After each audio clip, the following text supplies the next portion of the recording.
Olá, eu me chamo Edmilson, estou participando também desse projeto, convidado pelo pastor Ricardo, projeto Crescer da igreja Renovo, ou Renovo Church, se você preferir.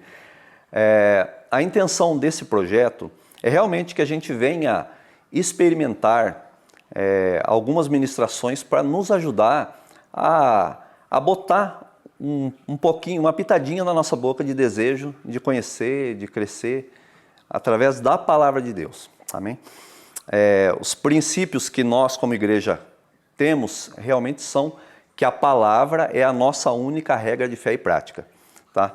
O pastor me passou um tema e eu queria compartilhar com vocês, e o texto que eu vou estar usando para compartilhar esse tema com vocês, ele se encontra em Atos dos Apóstolos, no capítulo 1, do versículo 1 até o versículo 11.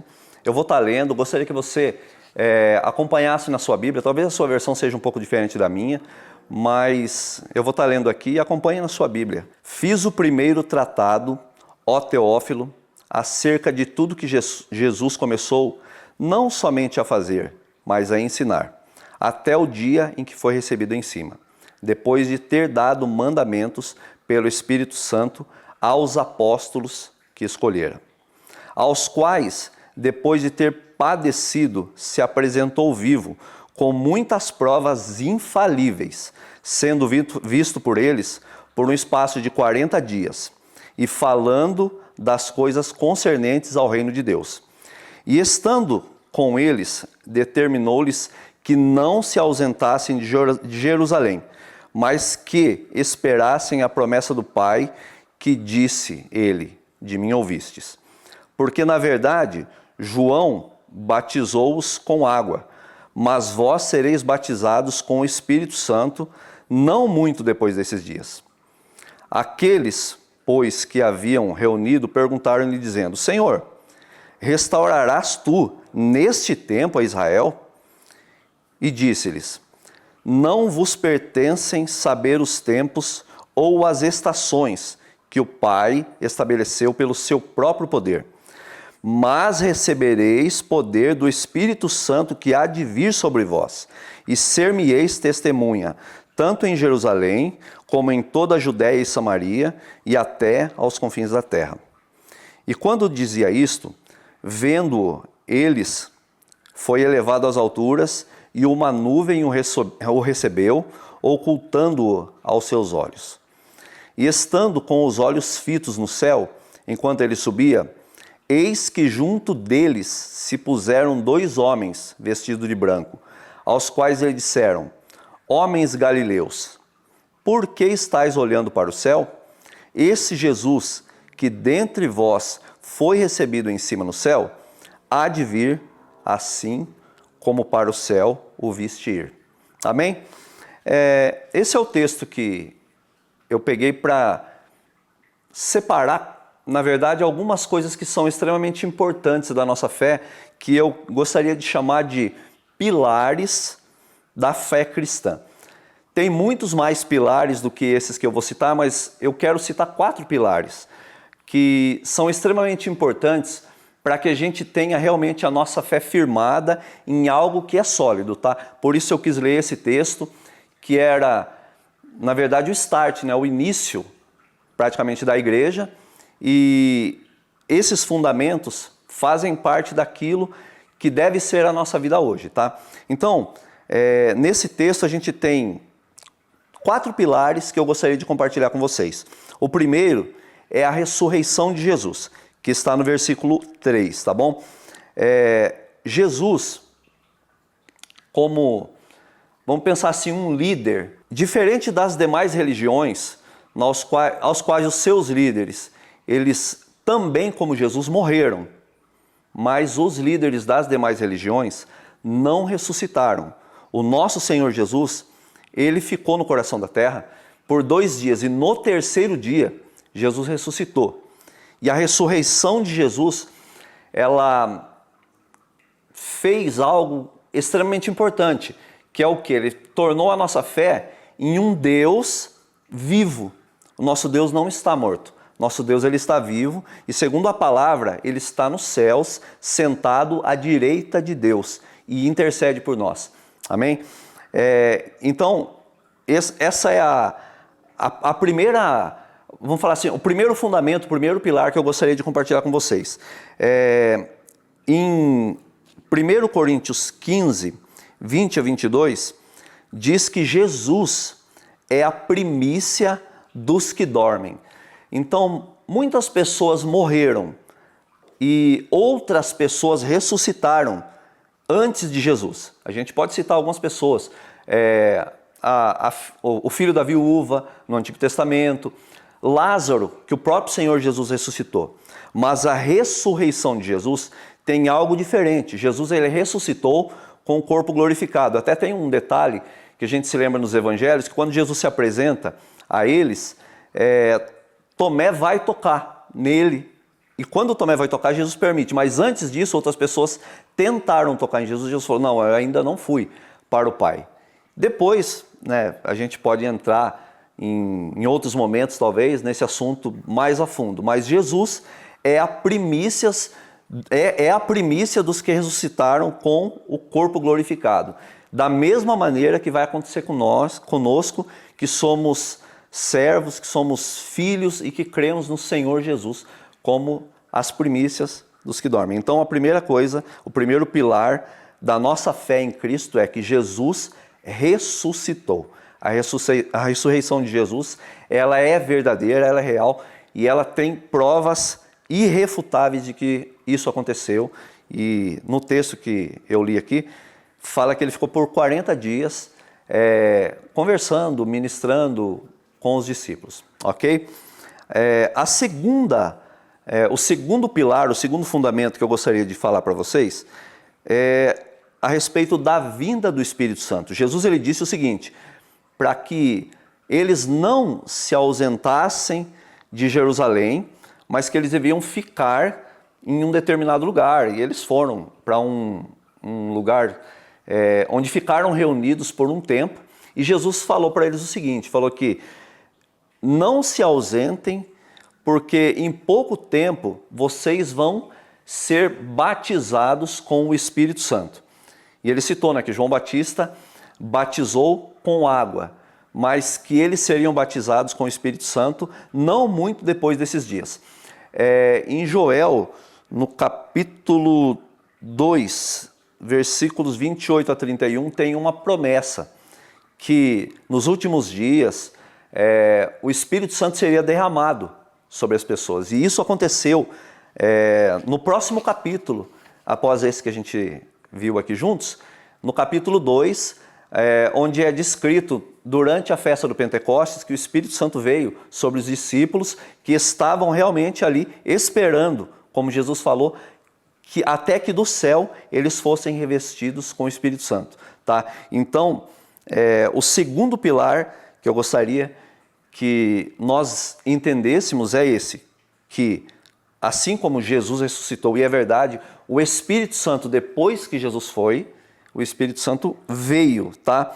É até interessante que Jesus, ele disse, né, eu preciso ir, porque se eu não for, o Consolador não virá. Então Jesus foi, e quando Jesus foi, uma semana exatamente depois, o Espírito Santo veio e revestiu os nossos irmãos lá da igreja primitiva com o Espírito Santo, e eles falaram em línguas, e eles pregaram com intrepidez, com autoridade do Senhor. E a vinda do Espírito Santo também é algo extremamente importante e que faz toda a diferença. Vamos pensar assim, num Deus que ele está dentro de nós. No Antigo Testamento o Espírito Santo também agia, mas ele vinha, agia por um determinado momento, ele se retirava e nós temos o privilégio do Espírito Santo habitar em nós. Tá? O Espírito Santo vive em mim, vive em você. Então nós podemos ser instrumentos de Deus e permitir que o Espírito Santo nos encha, nos revista, para sermos, como Jesus disse, minhas testemunhas. Tá? Então, para a gente ser testemunha de Jesus, eu até estava pensando essa semana, por que muitas vezes a gente tenta fazer as coisas para Deus e a gente tenta fazer essas coisas talvez na carne, sem a ação do Espírito Santo. E na verdade, se a gente parar para pensar, a gente não deveria nem levantar da nossa cama sem que o Espírito Santo tivesse atuante poderosamente na nossa vida, né? E assim, a gente vai trabalhar, a gente, sei lá, cria as nossas famílias, fazemos os nossos planos e muitas vezes a gente deixa o Espírito Santo de lado. E o Espírito Santo, ele é o próprio Deus que veio para nos capacitar, para nos selar como salvos, mas ele veio para nos capacitar a fazermos a obra dele de maneira eficiente, de maneira eficaz. E com certeza os resultados de quando uma obra é feita através da ação do Espírito Santo, pode ter certeza que o resultado vai ser muito mais pessoas alcançadas, vidas e o nosso crescimento. Não tem como a gente crescer sem que o Espírito Santo seja abundante na nossa vida. Amém? O terceiro pilar, que também foi citado aqui nesse texto que eu li, de Atos, no versículo 9 ao versículo 11, os dois varões, né, de branco, que são citados no texto, eles falam para eles: por que vocês estão olhando para o céu? Esse Jesus que vocês viram subir, ele voltará da mesma maneira que vocês viram ele subir. Opa, como foi a maneira que nós vimos Jesus subir? Talvez os apóstolos perguntaram. Então eles viram Jesus, vamos pensar assim, levitar na frente deles? Eu acredito que sim, né? E eles viram Jesus subir e ser depois coberto com uma nuvem. E tem a promessa na palavra do Senhor que Jesus virá nas nuvens com poder e grande glória, e todo olho verá, e todas as pessoas, até mesmo aquelas que não o reconhecem, vão reconhecer que Jesus Cristo é o Senhor, para a glória de Deus o Pai. Vamos pensar assim, as demais religiões ou as demais convicções de fé, elas imaginam, sei lá, que talvez elas tenham um paraíso com muitas virgens, como pensam os muçulmanos, mas nós sabemos que o nosso Senhor, ele vai voltar para nos buscar. E quando ele voltar para nos buscar, nós entramos no quarto pilar, que eu gostaria de estar lendo um texto rapidamente aqui, que se encontra em João, no capítulo 14, no versículo 2, tá? Que diz o seguinte: na casa de meu pai há muitas moradas. Se não fosse assim, eu vou-lhe teria dito: vou preparar lugar. E quando eu for vos preparar lugar, virei outra vez e vos levarei para mim mesmo, para que onde eu estiver, vocês também estejam comigo. É muito interessante isso, que Jesus ele subiu, e da mesma maneira que ele subiu, ele fez a promessa de que ele viria nos buscar, aqui nesse texto de João capítulo 14, no versículo 2 e 3.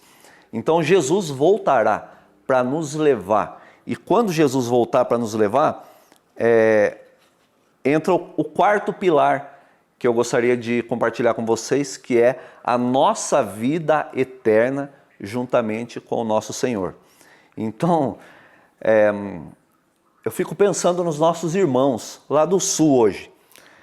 Esse evangelho da prosperidade, esse evangelho do aqui e agora, de eu amar o mundo e as coisas que tem no mundo, elas não são agradáveis a Deus. E se a gente parar para pensar, nossos irmãos que estão passando hoje lá por essas dificuldades, que perderam tudo, perderam casa, coisas que são passageiras, né? A palavra nos diz que nós somos eternos, nós temos a eternidade em nós. E quando a gente se apega e ama o mundo e as coisas que estão no mundo, e acontece algo como isso que aconteceu com o pessoal lá no sul, a esperança se vai por completo, porque acabou, não tem mais nada. Talvez até muitas pessoas, num momento desse, pensem em tirar a vida, porque a vida acabou. Mas aí Jesus, ele dá uma palavra para nós, que ele fala o seguinte: não ajuntem para vocês tesouro na terra, porque as coisas aqui da terra, elas podem ser roubadas, elas enferrujam, talvez sejam levadas por uma tempestade, por um terremoto ou coisas desse tipo. Mas ajuntem tesouros no céu, onde nada pode tirar ele de vocês. Amém? Esses são os pilares que eu gostaria de compartilhar, tá? Então, que o nosso Senhor ressuscitou, que Jesus, ele subiu aos céus, que ele virá nos buscar, que nós iremos morar com ele e que para que nós venhamos viver uma vida santa e plena aqui, ele nos deu o Espírito Santo e esse Espírito Santo vai nos conduzir até o último dia da nossa vida aqui. Amém?